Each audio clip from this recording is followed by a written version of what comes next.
ito ang palatandaan ko, tol. Dahil hindi lahat ng oras ligtas kami dito sa kalsada, kaya kailangan namin magtago sa gilid. Ayan. Ito, simutin. Kita ito ninyo, tol.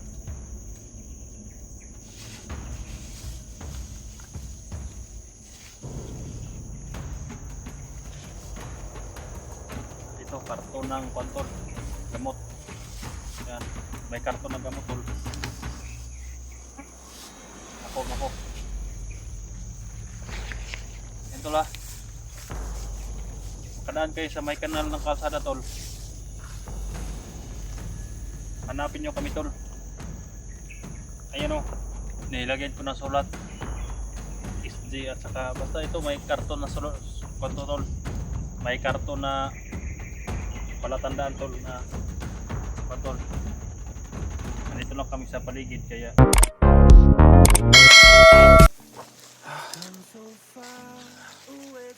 ako, saan naman ako? Ito na nga dalan ako. Na may dalan lagi pa daw na sa ako. Pagpababaw ako. Ano lang di ang mga gi. Ha? Mga gi. Ito magi. Ano na ito ako? Parang may daan ito kaya.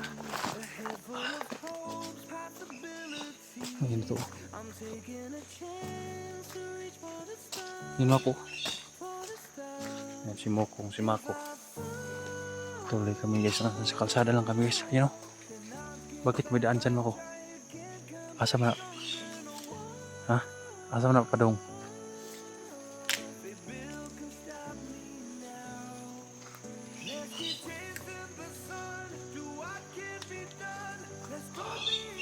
Dito tamo sa kadya ako. Dito mo sa kadya. May daan dyan guys, pero hindi kami akyat dyan. Dahil kapag dumaan kami dyan, hindi kami makita nila. Kaya dito lang muna tayo sa kilid paghintay. Hindi tol, nandito pa rin kami sa may kilid. Kaya nag-ingat kami dahil yung kalaban. Ako, asa pang wini pa daw na yung dalanam ako. Napagkitilain ka agyan nga dalan. No? Sa katong giingon mo nga sa pikas. Layo pa to. Iyo pa.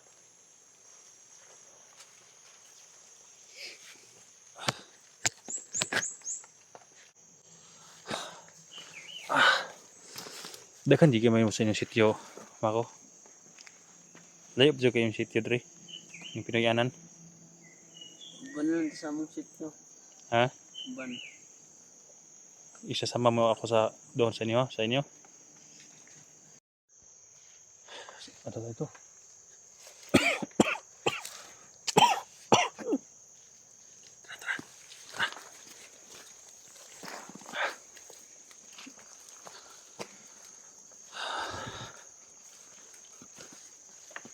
Sabi ni Mako guys,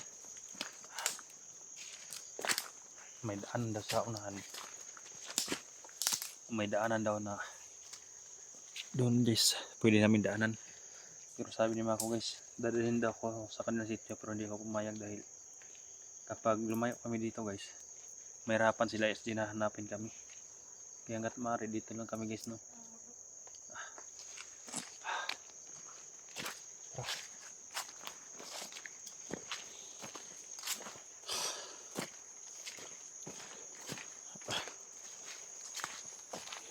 Yan tol oh. Yan tol, kung makadaan kayo dito tol. May parang kanal sa kalsada ko tol. Hawakan mo Mako. Si Mokong. Yan mo. Dito tol.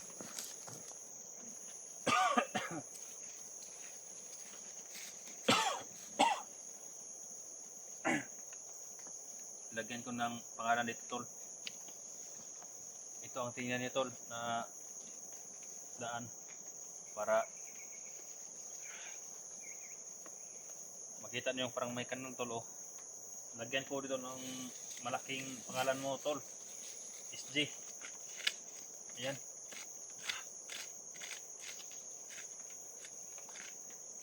Ito. Malaking SG ang ilalagay ko dito. Ayan tol.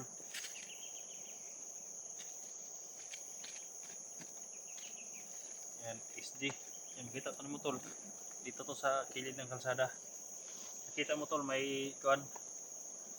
Kapag makadaan na kayo nito tol, nandito lang kami sa kuan, nandito lang kami sa paligid. Kaya huwag kayong lalayo.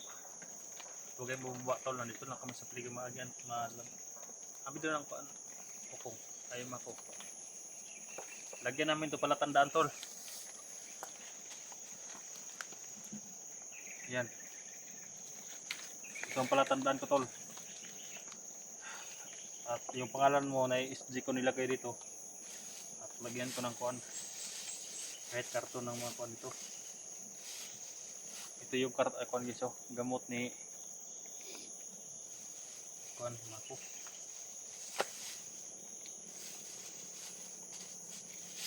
Ito na lang silupin tol. Kaya ito ang palatandaan ko tol. Dahil hindi lahat ng oras ligtas kami dito sa kalsada, kaya kailangan namin magtago sa gilid. Kaya ito, silupin. Yan. Kita to ninyo tol.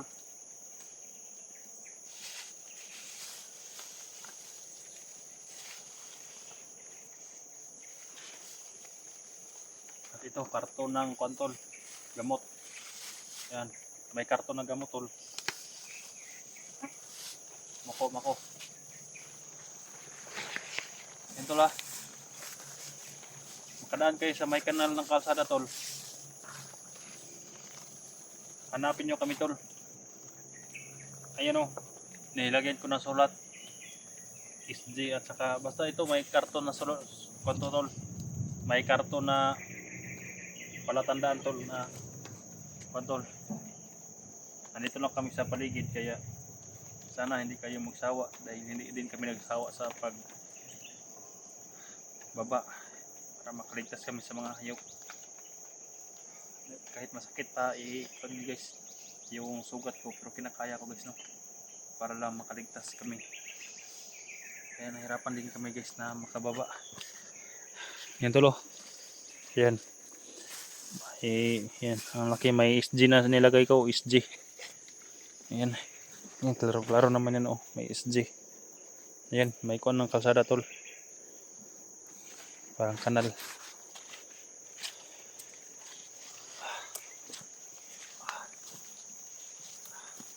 Ayan yung baba guys oh. Ayan yung baba. Sana lang na makaligtas tayo. Mukong. Wala hinog na saging mok no. Gutom na ka mukong. Ha? Kanang pako mo kumakaon man mukong. Ayan si mukong guys, palaging kumakain ng ayun siya. Yan ang kinakain ko nung doon ako sa kon guys. Yan. Ayan kumakain yan. Si kuan mukhaon baka na. Ha? Anong udlot? Mako. Oy, udlot. Hindi kami magugutom to guys dahil kahit ano lang yung makakain namin, kahit basta may mga ubod ng saging, kahit ano basta pwede makain. Ayan oh. Ayan, tingnan nyo guys. Si Mako ang talagang kumakain talaga ng kahit ano. Gutom na to sa imong utol ba.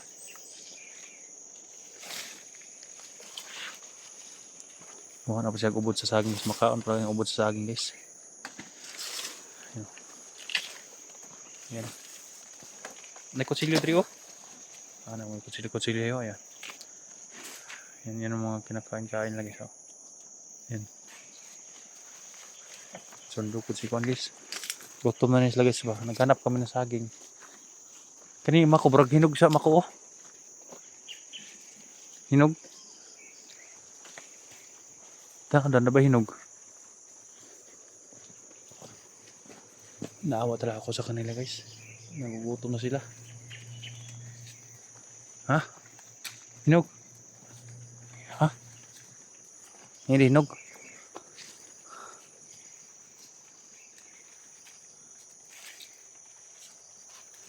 Malaki kasi itong area guys. Ang laking parang may mga saging na abandonan raw mga sagingan guys.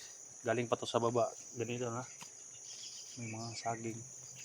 Kasi yung ibang katutubo may proyekto sila ito guys na baka kaya nilinisan ng daan ng gobyerno ito.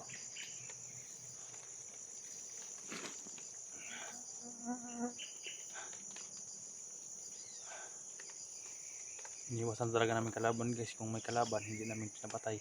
Iniwasan namin guys no. Makaw. Makaw. Bilis na makaw. Relax ta.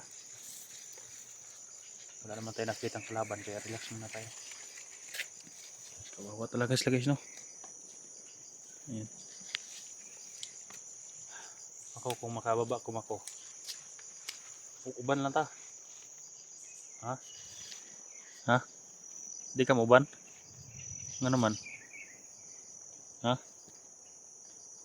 Napakibalik ko nito sa inyo ha? Yung imong pamilya? Masa ginakaon gini na sa inyong lugar? Ha? Masa ginakaon yung mga saging karlang anak? Saging karlang? Gabi?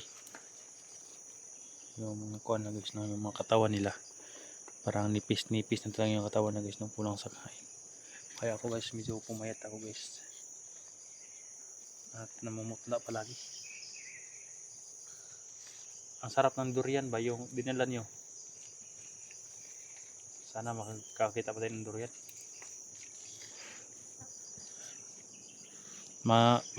Nagtaka lang ako guys pag lumingin ako sa kanila guys dahil may kinakain-kain na sila guys, yung mga damo pala na yung pako at saka yung kuha ng ubo ng saging.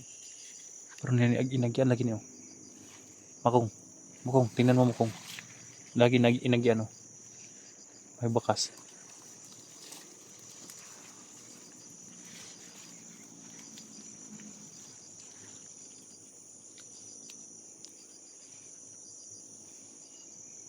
Ito talagang totoong katotobo guys no.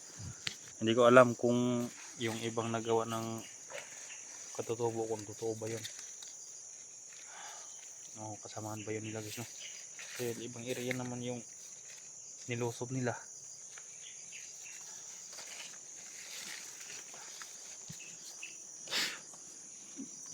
Uban ako.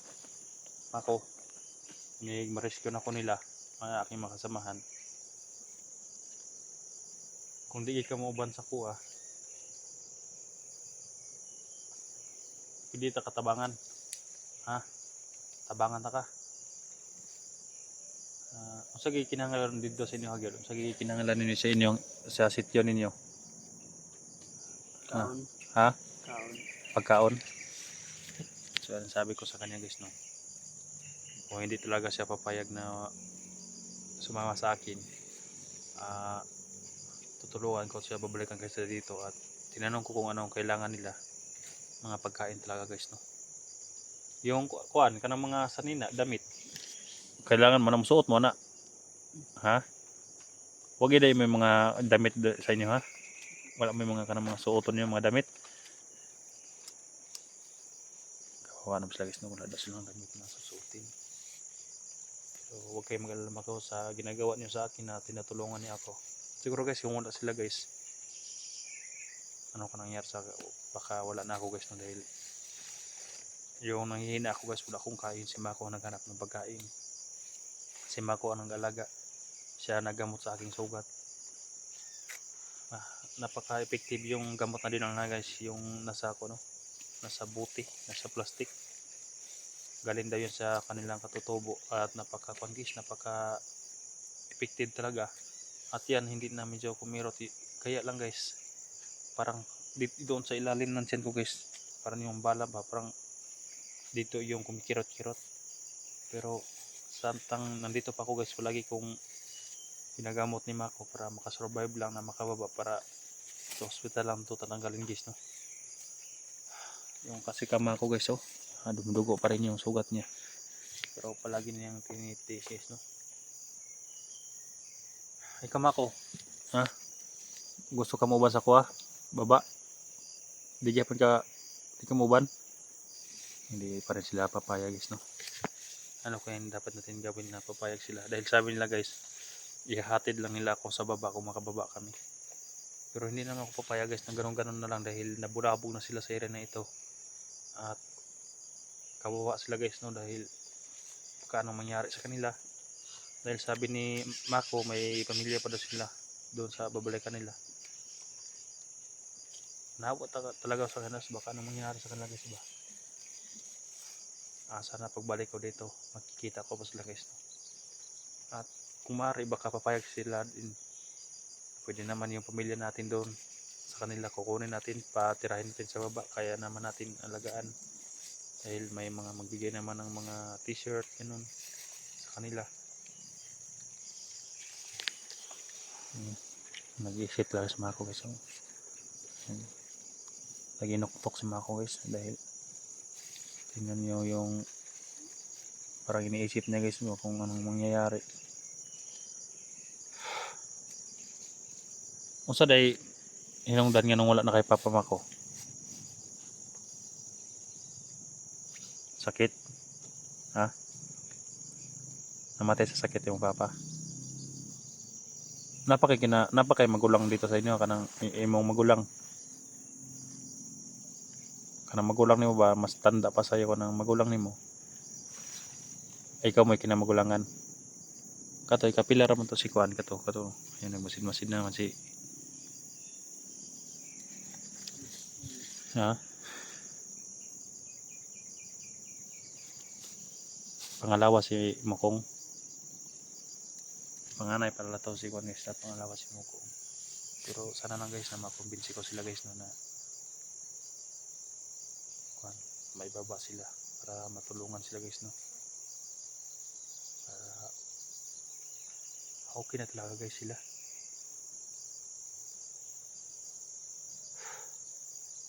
Kaya dito lang kami guys. Naghintay sa aming hindi pwedeng hindi ako mag-upload ng video dahil yun ang sinusundan ng location nila. Kaya tol, yung bilin ko doon tol na sign. Yan talaga tol ang susundin nito tol para madali kami ma-rescue. Dahil malapit natin ma-rescue dahil nandito na sila SG sa itaas. Kumbensingin ko talaga itong dalawang ito na sumama guys no. Para matulungan natin, para makasukli naman tayo sa kabaitan nila na ginagawa nila sa akin ni Mako at saka ni Mukong. So hanggang dito lang muna yung video natin guys. Paki-share po sa akin mga kasamaan guys. So lahat na naghanap sa akin paki-share po sa video ko guys no. Dahil hindi kami lalayo sa kalsada para madali niyo kami mahanap. At naglagay na ako ng sign para madali yung paghanap. At huwag kayong magkumpiyansa tol dahil sila Gusjog nag-deploy ng mga maraming tawan. Nakita ko kahit sa dito sa mga kasada may nakabantay na rin. At ayun lang guys no, salamat talaga sa inyong support. Sana bukas o sa sunod na araw ma-rescue na kami guys no. Dahil sobrang hirap na talaga guys dito sa bundok. Hindi ko alam kung makababa pa kami ng buhay dahil ang daming kalaban dito. Ayun lang guys no.